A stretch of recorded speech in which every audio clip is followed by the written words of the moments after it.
Hola, gozadores. ¿Cómo están? Bienvenidos a un nuevo capítulo de Use Frudendi. Es importante que vean los primeros 2 capítulos para que puedan entender bien este concepto que estamos tratando de definir, que es la historia de la cultura jurídica. Es por eso que hoy vamos a ver el derecho, la prehistoria del derecho, y vamos a tratar de entender cómo ha evolucionado a lo largo del tiempo y cómo ha estado presente, que hay civilizaciones que tal vez no son muy famosas y que tal vez su derecho no se conoce, pero desde ahí y desde muchísimo antes de esas civilizaciones el derecho estuvo presente. Claro que pues, de diferentes maneras porque ha evolucionado. Ya que el derecho lo podemos visualizar desde que existen 2 personas, ya hay un derecho. Posiblemente no está simplificado como al día de hoy, pero ya existe esa relación Jurídica. Jurídica, ya es un término más hacia acá. Bueno, una relación de derecho. Una relación de derecho. Bueno, para empezar es importante aclarar que el derecho es un término equívoco. Como tal, mucha gente tiene definiciones para el derecho, pero pues sí existe una forma de definirla, ¿no? Porque te puedes basar en los analogados de derecho, que ¿cuáles son? Por ejemplo, algunos de los analogados son el derecho como ideal de justicia, como facultad, como ciencia, pero sobre todo como una norma. Sin embargo, aunque existan estos 4 diferentes analogados, el derecho siempre va a estar encaminado a buscar la justicia, porque pues las normas al final buscan la justicia, pues como ideal de justicia el mismo nombre lo dice. Entonces el derecho, lo quieras definir como lo quieras definir, es importante entender que siempre va a ir encaminado a buscar justicia. Nosotros vamos a utilizar la definición que da el piano, que es la constante y perpetua voluntad De darle a cada quien lo que merece. Sin embargo, existen otros autores que intentan definir y dar características que son vitales para el derecho. Por ejemplo, Pablo Grossi menciona que de las cosas más importantes que tiene que tener el derecho, digámosles características o elementos, es la humanidad, la sociabilidad, la organización y la observancia. Estos son elementos que tienen que existir para que ahí pueda existir el derecho. Villoro Toranzo menciona dentro de los elementos que debe de haber un fenómeno humano, debe de haber un ordenamiento de la razón, una forma de vida social y justicia como fin. Y por último, Gustav Radunch menciona que justo lo que estábamos diciendo, que todos estos autores igual buscan la justicia, también la seguridad social y la convivencia.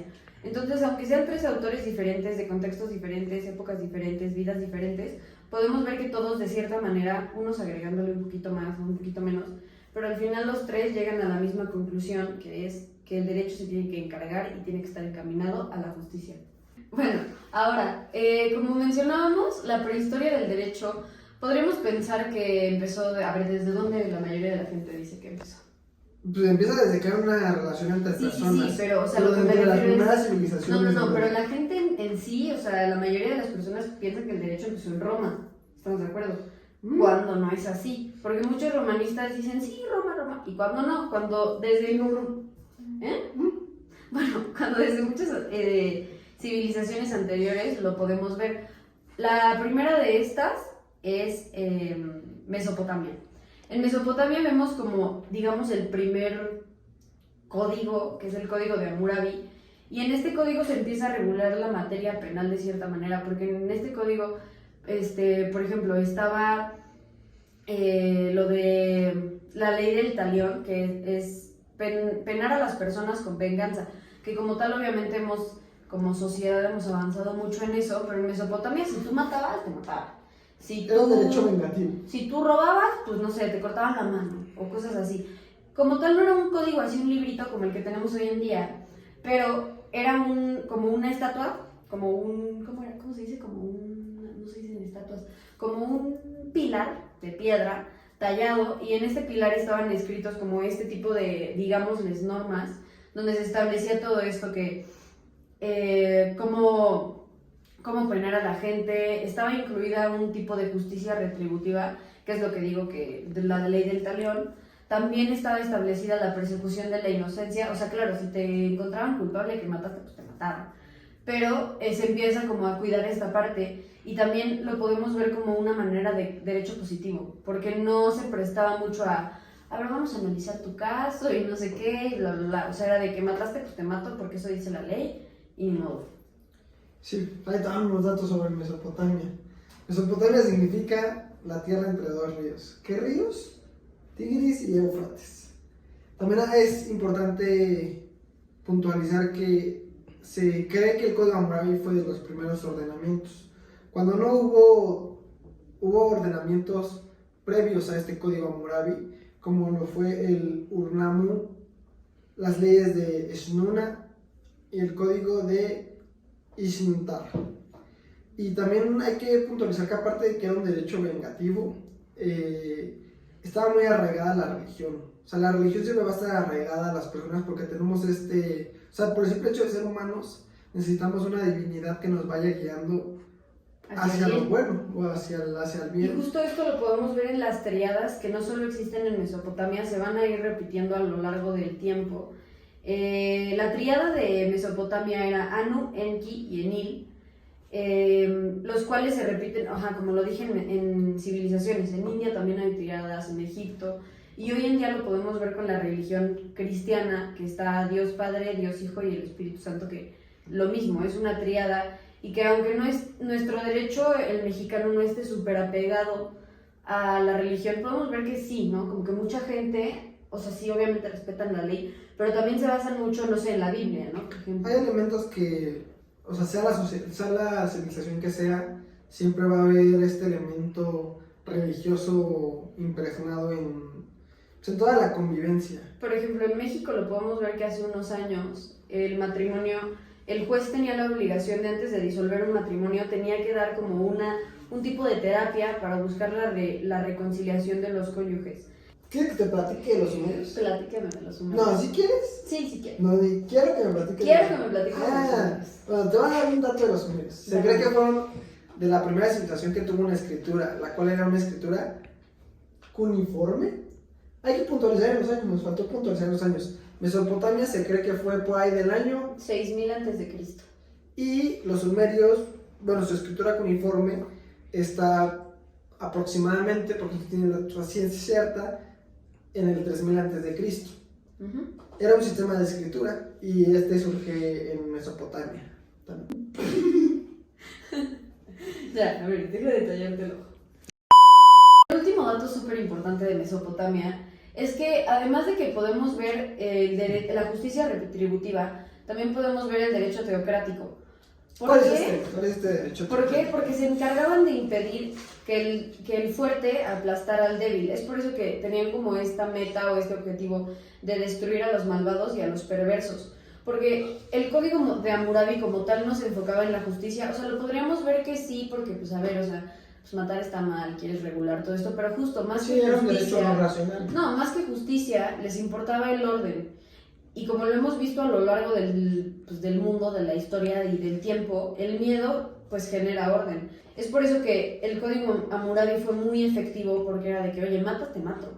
Entonces, por medio de generar como este miedo, generaron orden en la civilización. A costa de poner el miedo. ¿Y eso es bueno? Pues hoy en día yo no lo considero bueno, pero creo que en ese momento pues no estaban tan avanzados como hoy en día y era la única manera de tener un tipo de derecho. Bueno, y justo mencionando todo esto de que con el miedo generaban orden, que no les importaba tanto la justicia, el derecho teocrático, la justicia retributiva, también nacen los juicios de Dios o las ordalías, que esto era literalmente ir a jugarle a Dios de que, Diosito, te juro que esto no lo vuelvo a hacer. Y esto nos hace ver que no era un derecho racional. ¿Por qué? Porque, digo, está bien tener fe, está bien tener una religión, pero no se basaban como en un código escrito, en leyes escritas, en normas escritas. Era como que juntaban lo jurídico con lo divino y eso hace que sea un derecho poco racional o pues nada racional. Y ya. Pero juraban, o sea, o sea, sí por el Dios, pero por las triadas. O sea, no el Dios que conocemos actualmente. Sí, no por Jesús, sino por las triadas. Y eso también y eso sigue lo mismo, como las triadas se repiten, estos juicios de Dios se repiten, que digo, en su momento llegaremos a Roma, pero en Roma justo estaba el dios Júpiter, y los juicios de Dios en Roma era jurar ante Júpiter que tú ya no lo ibas a hacer, o que sí vas a pagarle al quien le debes, o...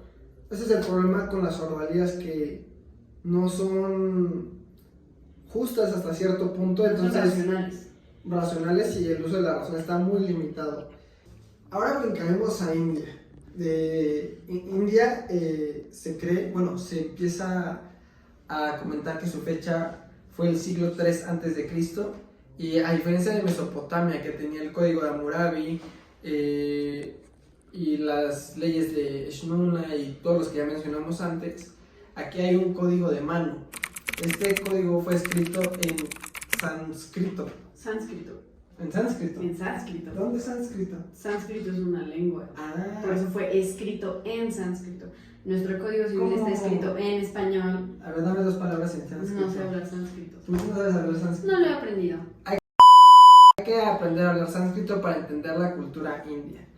Igual en este código, o sea, como lo hemos visto en otros códigos, impera mucho, pues aún las triadas, que en este caso en India la triada es Brahma, Vishnu, como suena, Shiva, igual como suena, y estos son los 3 dioses que vemos, a diferencia de los dioses en Mesopotamia.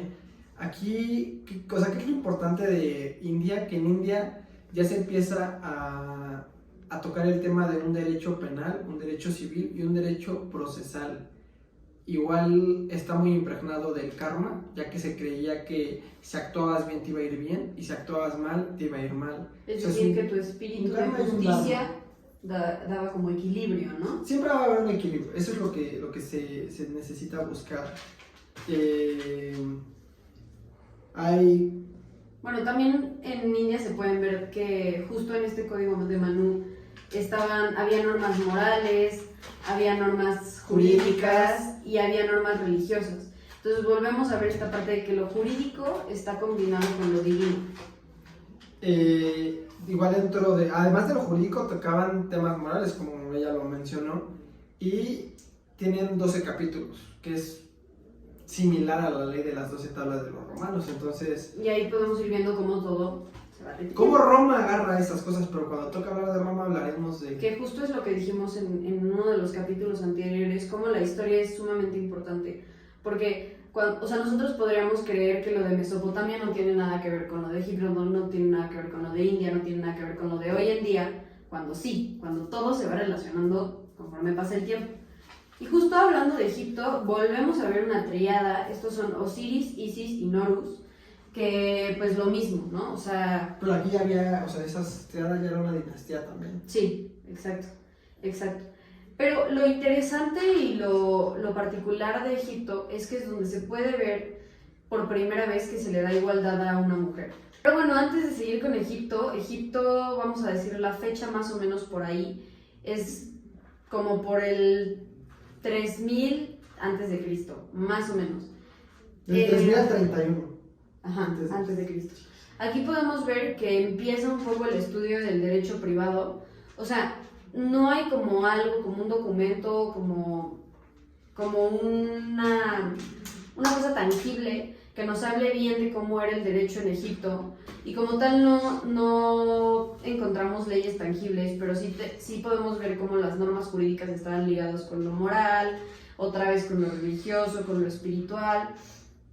¿Por qué? Porque Osiris, uno de los dioses de la tríada, se le llamaba el dios de la reencarnación. Y aquí es donde volvemos a ver esta parte del karma, que es, entre yo haga cosas buenas, voy a volver a tener una vida buena, si yo hago cosas malas, voy a tener una vida mala. Lo que lo mismo genera miedo y genera orden. A esto se le llama el juicio de los muertos. Exacto. Pero el problema era que no era lógico. Como ya lo volvimos a mencionar. Se ve que estudió el tema. Claro. Yo veo que ella estudió el tema. Él también estudió el tema. Video. Ustedes ven el video. Nosotros vemos que estudiamos el tema. Pero pues, y ya para concluir con esta parte, podemos ver cómo, de nuevo, en estas 3 civilizaciones que mencionamos, que son India, Mesopotamia y Egipto, el hecho de que lo religioso esté ligado a lo jurídico hace que sea un derecho no racional, un derecho poco justo. Entonces aquí podemos ver cómo dejaron que lo religioso influyera en su juicio de razón, no racionalizaban las personas. Entonces se prestaba mucho a esto de poco uso de la razón, a lo injusto, a... Básicamente eso, ¿no? ¿Tú qué opinas para concluir este capítulo? Concluyendo, sí, creo que al final se ve claro que siempre va a haber un derecho con que existan dos hombres o más, y no siempre va a ser, o sea, aunque tenga elementos de justicia, no siempre la justicia va a estar encaminada hacia lo bueno o va a estar estudiada de manera correcta. Es por eso que ya para concluir esta parte de cultura, historia y lo jurídico o el derecho, tenemos que analizar estos tres puntos para poder llegar a la mejor conclusión. O sea, tienes que saber qué pasó antes para poder decir de que, oye, a ver, en Mesopotamia estaban regulando esto así, ¿cómo crees que lo vamos a regular ahorita así porque allá salió mal? Luego, tienes que tomar en cuenta tu cultura porque las leyes que están aquí no van a servir en los países que son, ¿cómo se dice? Muy musulmanes, no va a compaginar.